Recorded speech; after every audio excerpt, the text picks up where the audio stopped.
Well, Maxwell, well, we all know the details of what transpired so far in the Mazi Nnamdi Kanu case. As his counsel, although he had dismissed all his lawyers and said he would defend himself, now, a day after, what's your take? What do you think? And what would you recommend as the way forward? Of course, you can go on appeal, but the prosecutors can also cross-appeal. But what's your position on all that has transpired? Well, I want to start by commending the people of Southeast, the Igbo people, for listening to us yesterday. We are calling inside the court, calling from courts, chatting that nobody should take laws into their hand because 80%, if not 90% of the people of Southeast, the Igbos, they are with Mazi Nnamdi Kanu. They know that Mazi Nnamdi Kanu is not a criminal, is not a terrorist. I want to commend them. That one is on that. Then secondly, Dr. Bat, you said that you know all that transpired yesterday. I beg to disagree. You don't know all that transpired yesterday. Because what you people, just like Vimbai commended the judiciary for allowing to stream the judgment live. Now you ask yourself, what stopped the judiciary from streaming the trial live so that people will understand what happened? But that one is a different ballgame. Just a moment. Just a moment. I didn't say that I know what transpired. I was not in the court. When did I say I know all that transpired yesterday? Okay. I just asked you to react to what happened yesterday. I didn't say so. Okay, sorry. Yeah. Okay, sorry. I was not in open court. Sorry, I would have known. I withdraw it. Yeah. Okay, sorry. Okay, sir. Sorry, sir. Now, I also want to join, I want to call all well-meaning Nigerians to join hands into this matter so that the Court of Appeal will set aside this judgment. Doctor, but I want to tell you that as at yesterday, when the judgment was given, there in America, where our delegates were facing the U.S. Congress, one of the congressmen now raised this issue. He narrated the kind of injustice Mazi Nnamdi Kanu have suffered in the hands of Nigeria, as if the man is a Nigerian. So most of the times when you are talking, these people get information more than you. Let me just start by saying that Nnamdi Kanu has suffered the highest injustice any other person can suffer in the whole world, here in Nigeria, in his own country. One, he was enjoying his bail. A government, the prosecutor, who is prosecuting him, went to his house in Afaruku, unprovoked, and they killed 38 persons and left with 13 corpses as we speak.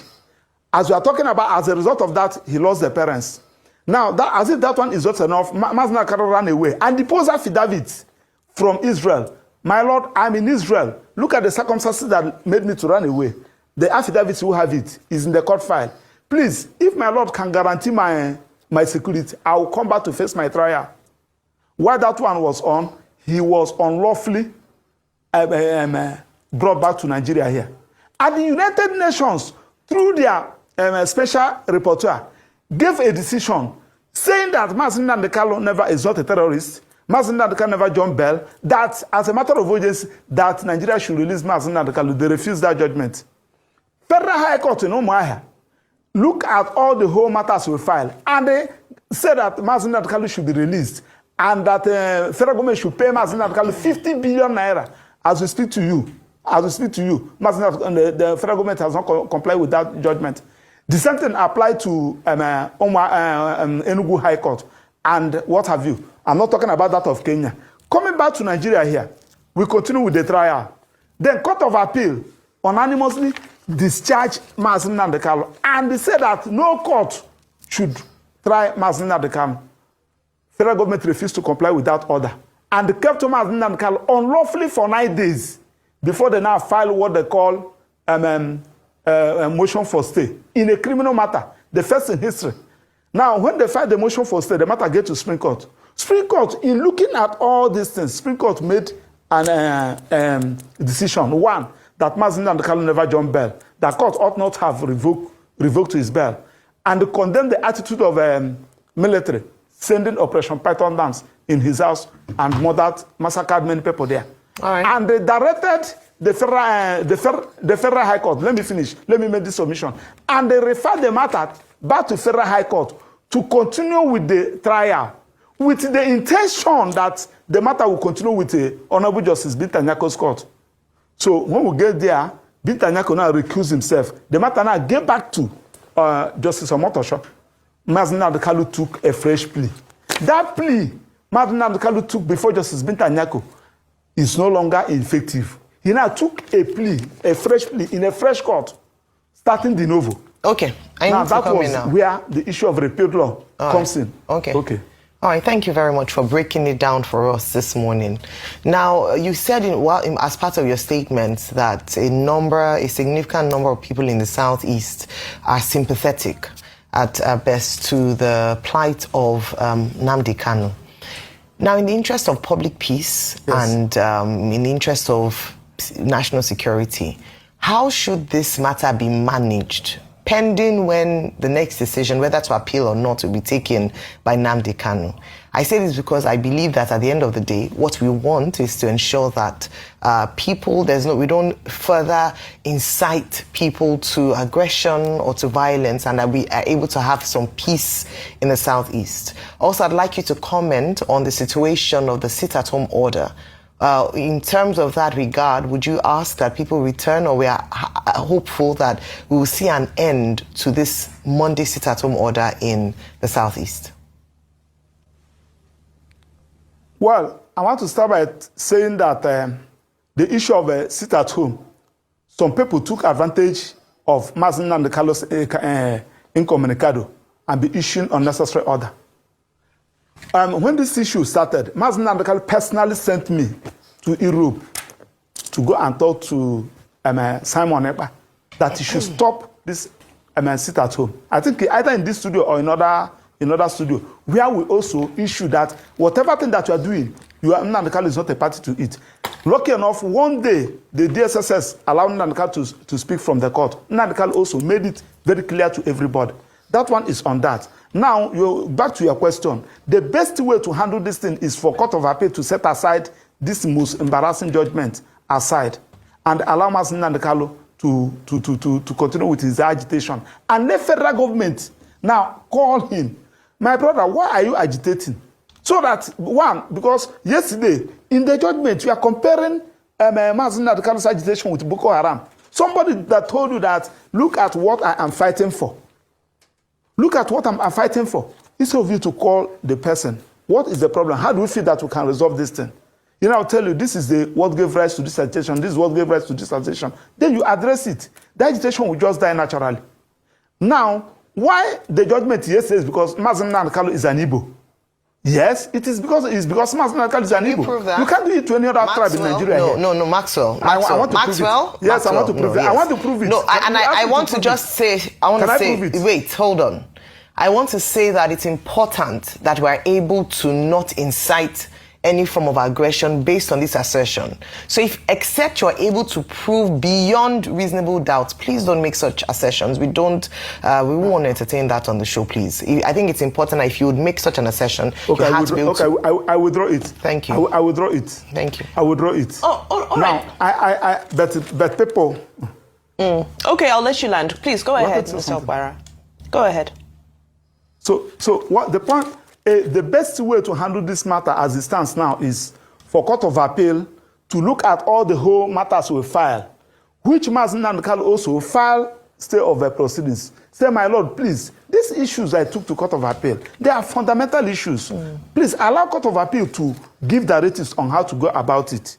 So, and the judgment was given. So now that the matters are in Court of Appeal, let Court of Appeal look at all these matters. Okay. We file affidavit of urgency. We look at all these matters and to see whether this judgment was delivered predicated on law or on an anger on personal hatred. I think Yes. one of the sort of biggest elements that came out yesterday was, the absence of a defense. I think many people were anticipating beyond the justice and the court, the Nigerians were anticipating the defense, controverting evidence. And I'll just pick some of the evidence, for example, that was read out yesterday. This is as goes by the CTC. He said the defendant said, "I am telling you people to go into the bush, and wherever you see a military convoy, you attack them. Wherever you see a police convoy, attack them. They are human beings and they also bleed. Any person with a police uniform or any army uniform is an enemy of the people," end quote. So some of these things were things we would have wanted to hear addressed. As councils were, shall I say, reassigned to become consultants, but you were in the web. Can you give us insight into why we couldn't get a defense for, some of these statements that many people are hearing and are concerned about the nature of this type of language from somebody who's so influential that people listen to, that people will obey orders from? Very good question, Mr. Vimbai. When you people started the introduction of the program, I was following it up. You made mention of a final written address. And Dr. Barr, thank God that Dr. Barr is also a good in this field, because I have been benefiting from his submissions and legal analysis. Now, defense is not compulsory that you will call a witness. It's not compulsory. Defense has to do with cross-examination. Defense has to do with you filing your final written address. Now, they tendered 34 exhibits. 34 exhibits, including Nnamdi Kanu's boxers, including Nnamdi Kanu's singlets, including Nnamdi Kanu's perfume, they collected in his room. Now, the judge relied heavily on is all those doctored video clip. And anytime they want to tender anyone, after playing it, they will ask any objection. Our lead counsel said, "My Lord, we will object, but we will reserve our comments in our final written address." All these things are in the court record. This is how they tendered all the whole exhibits. And we plan to attack them on the final written address. Now, Mazi Nnamdi Kanu told you that, please, I'm supposed to enter my defense, but I want you to clarify one issue, especially the directive the Supreme Court gave that these people should amend their charge. They should amend their charge to reflect on the proper law. And the issue I raised, you said no, you must enter defense. I will address all those issues in the final judgment. Before we could say Jack Robinson, you foreclose Mazi Nnamdi Kanu. When you foreclose Mazi Nnamdi Kanu, what are you expected to do? You should order for address, because Section 36 thought about Administration of Criminal Justice Act. Administration of Criminal Justice Act cannot take over the position of the Constitution. Section 36 said any person that is facing criminal trial is entitled to adequate time and facility. What is one of the facilities? Final written address. And when we came to court is he still entitled to that if the judge feels he's being unruly and he's abusive and... I'm just curious. Yes, do you feel he's still entitled if he's saying that this court is rubbish, you don't know law, he should still proceed? Is that what the law says? Let me address you. See, you have to separate your personal emotion from the adjudication of a matter before you. That is why I said that judgment yesterday was predicated on anger. But I don't want to go into that. Now, Mazi Nnamdi Kanu said, please, my Lord, I want to find my final written address to address some issues. You, on your own, foreclose him. And when you foreclose him, because once parties are closed their matter, you expected to ask for a final written address. Except the parties on their own said, my Lord, we are not filing a final written address. You're supposed to give them that opportunity of fair hearing. Let him file his final written address. You are not saying that you have used his motion he filed earlier as his final written address. Does that motion address all those doctored video clip that you accepted? Now, in all those video clips, the one that favored the prosecution, you take it. When they talk about the death of Gulag, the chief security officer of Imo State, who is the governor, said that, no, IPOB is not the person that killed Gulag. Nobody killed Gulag. Gulag death was as a result of politics. That particular issue, the judge never evaluated. So I can go on and on and on and on to see. That was why someone like Nnamdi and some other person said that the judgment has already been written before the trial. And I concede to that. Now, the point we are making is that you give somebody, once in any criminal trial, we are talking about criminal trial, especially the one that have a capital offense, where there is any iota of doubt, you resolve it in the favor of of accused person, and you are expected to prove your case beyond reasonable doubt. You cannot place your case on the weakness of the defendant. You cannot rely your case or your prosecution on the weakness of the defendants, assuming without considering that the defendant did not object, did not file any defense. Okay, the judge, under the law, you are expected to review all those evidence to see whether they are even admissible in the first instance.